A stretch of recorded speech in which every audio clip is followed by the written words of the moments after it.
Hello po, kamusta? Muli, ito po ang lingkod si Ate Ai. Matthew 9:29. Then he touched the rice and said, "According to your faith, let it be done to you." Blind. Are we blinded by misconception or misinterpretation about God to our life?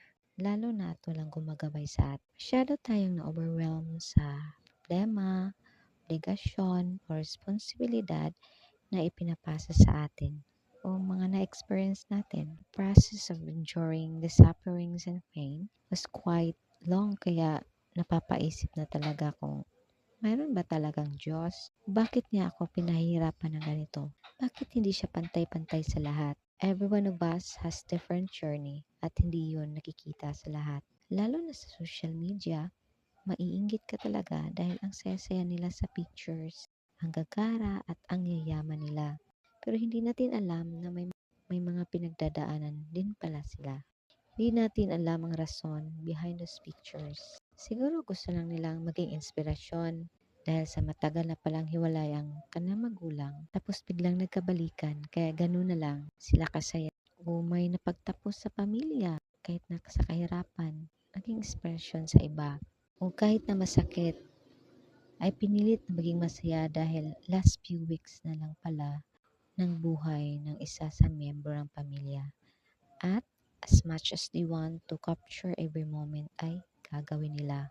Hindi lahat ng nakikita ay yung talagang tunay na rason o nangyari. At sometimes, judgmental tayo without any second thoughts at pinapalala pa natin ang sitwasyon. Only God could heal that spiritual blindness. Bubulagan tayo sa sarili nating thoughts, and mostly mas naniniwala tayo sa negative views na sa tingin natin ay tama, lalo na't puro betterness na ang puso mo.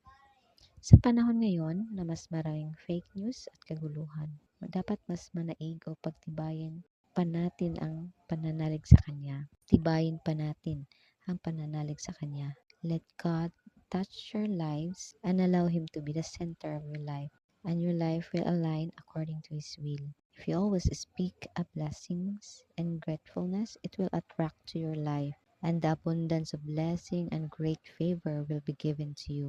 Matthew 9:29, according to your faith, let it be done to you.